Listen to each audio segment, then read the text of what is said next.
All right, Tennessee Whiskey by Chris Stapleton. It's only a 2-chord song. It's A and B minor.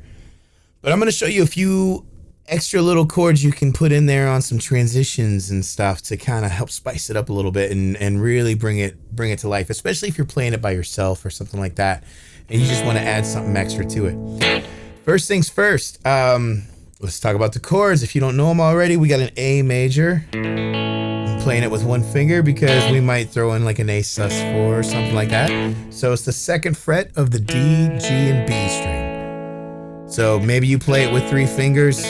Maybe you already play it with 1 finger. If you don't already play it with 1 finger, you want to try to get better at that. That's going to make it easier. You can play it with the 3 finger though, no problem. The 2nd chord is a B minor. This is a bar chord. It might be new to you. If it is, take some time and work on it. But you're going to bar the 2nd fret with your 1st finger from the A string down. Put your 3rd finger on the 4th fret of the D. Put your pinky on the 4th fret of the G. And your middle finger is going to go right on the 3rd fret of the B. All right, and you're going to strum through. You can strum all the way to the E string too if you want. But the main strings you got to strum are the A, D, G, and B. Okay. And that is a B minor. So if this is a new chord to you, if bar chords are new, practice with that. Start with just the 2nd fret of your 1st finger and your 3rd finger. And start with just that power chord. And then slowly build it. Add the pinky. And then add the 2nd finger. And then over time, that chord will kind of come together. Okay? But, so those are the 2 chords, A and B minor. And the rhythm pattern, the timing of the song is like a 6/8 time. Okay, so this might be new to you. Some songs, most common songs, rock and country and stuff are 4/4 time is what we call it. So the rhythm of the song, it would be 4 beats per measure, or 4 beats per measure. So it'd be 1, 2, 3, 4, 1, 2, 3, 4. You know, kind of a 1, 2, 3, 4, 1, kind of a rhythm feel, right? 6/8 is kind of more waltzy. We have like groups of 3. We count to 6 for every measure is basically all it means. So 1, 2, 3, 4, 5, 6. 1, 2, 3, 4, 5, 6. Okay? So this might be a little new to you. Might be something that you're going to have to work on. We're going to talk about the rhythm pattern that goes with it, okay? So chords aside, we're going to do a down, down, down, up, down, down, down, up. All right. So it'll be 1, 2, 3, and 1, 2, 3, and 1, but we're going to count to 6. 1, 2, 3, and 4, 5, 6, and 1, 2, 3, and 4, 5, 6. Okay.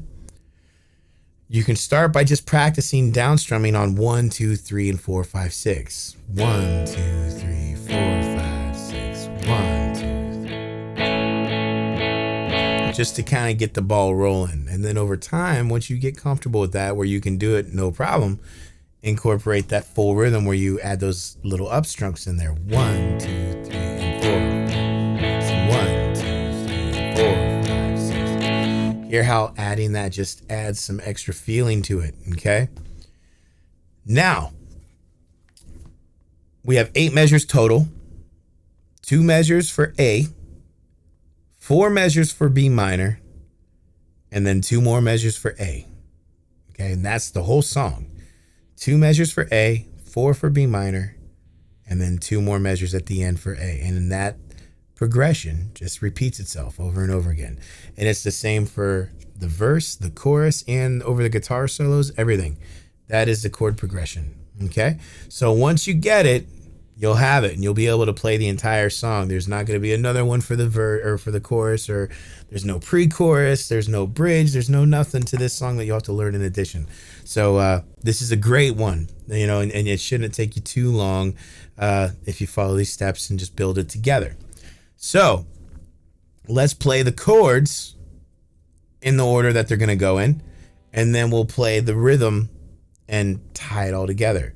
So first things first, 2 measures of A. 1, 2, 3, 4, 5, 6. 1, 2, 3, 4, 5, 6. B minor. 1, 2, 3, 4, 5, 6. 1,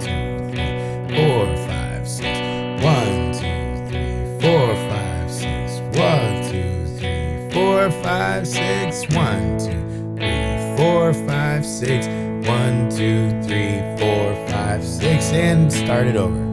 All right. So that is the whole progression, and it continues. You can kind of think of it as where you have 4 measures of A next to each other and 4 measures of B next to each other, if that helps you. But make sure you start the song off with only 2 measures of A, because even though there are 4 measures of A next to each other, 2 are in the front and 2 are in the back. All right. So you want to make sure you start the song at the starting line, not halfway, 2 measures before the finish line kind of thing. Right. So, but ultimately, as you get into the song, if that helps you keep time, cool. But just make sure you're aware of the fact 2 measures of A, 4 measures of B minor, 2 more measures of A. Okay. So let's incorporate that rhythm pattern now with it. 1, 2, 3, and 4, 5, 6, and 1, 2, 3, and 4, 5, 6, and 1, 2, 3, and 4, 5, 6, and 1, 2, 3, and 4, 5, 6, 1, 2, 3, and 4, 5, 6, 2, 3, and 4, 5, 6, and 1, 2, 3, and 4, 5, 6, and 1, 2, 3, 4, 5, 6, and 1. Just adding those extra. All right. Now we're going to do that. Put a little bit of an emphasis on 1 and 3, or 1 and 4. Okay. 1, 2, 3, and 4, 5, 6, and 1, 2, 3, and 4, 5, 6, and 1, 2, 3.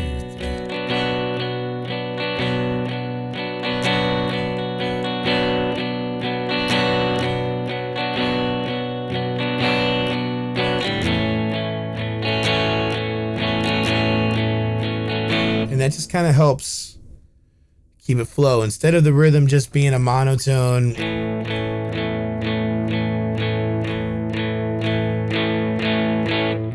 we don't want that. And that's good to get started. But eventually we want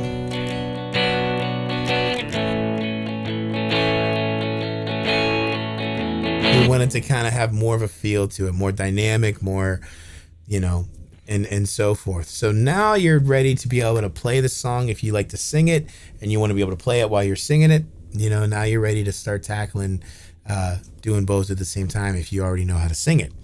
I'm going to show you a couple extra things here that you can do with this song that kind of spice it up a little bit, right? Because it's an entire song, 3-4 minutes worth of just A and B minor. Not taking anything away from the song. It's a beautiful song. The way, Chris's rendition of this is awesome and we love it. But let's say if you were playing this by yourself, you didn't have a full band and you kind of wanted to throw a little something in there just to spice it up a little bit, right? So there's a couple different chords that I like to play when I'm doing this song to kind of add a little something to it, right? So one of them is I'll add a sus4 in there with my 3rd finger on the B string. Sometimes right there at the 1, 2, 3, and 4, and 5, 6, and 1. On 4, 5, and 6 of the measure. That sounds cool.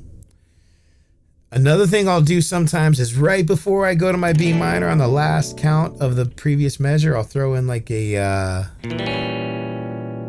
B flat diminished. And man, that is such a cool, soulful chord transition.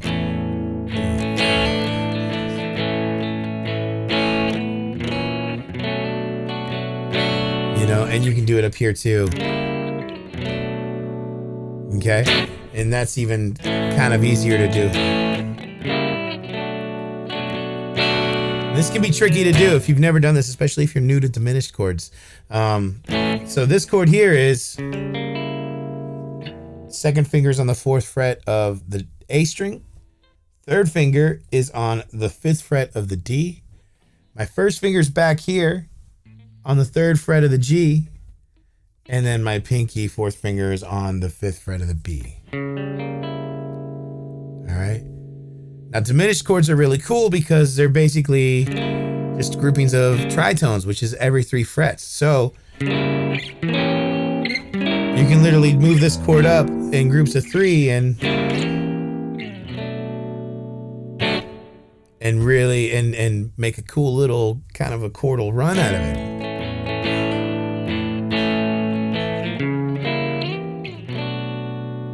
right? Pretty cool stuff. Now, another thing I like to do is kind of do like a little chromatic chord run where I go, maybe I'll go up and do C sharp minor, C minor to B. That sounds kind of cool too when you're in the middle of the B. If you're on measure 4, halfway through the B minor chord,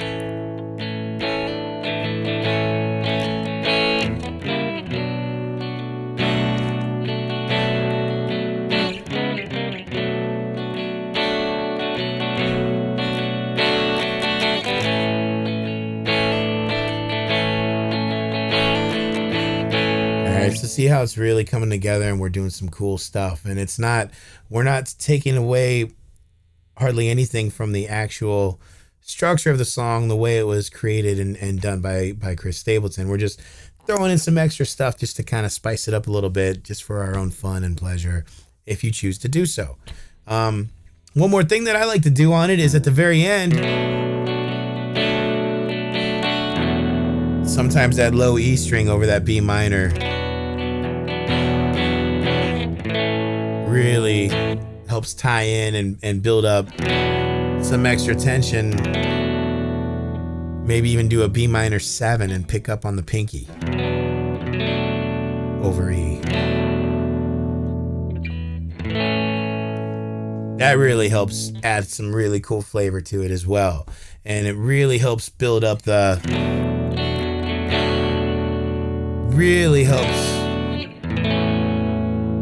really helps build up the tension for that resolve on the A. Okay. So I hope you enjoyed this. This was Tennessee Whiskey on how to play it on guitar with some extra bonus stuff. So I hope you enjoy it. And if you like to play and sing, this is a cool way to do it if you're playing it by yourself, and you just want to add some extra stuff to it and, make it a little more fun and push yourself to do something more than just the 2 chords and expand your horizons a little bit. I hope you enjoyed this one.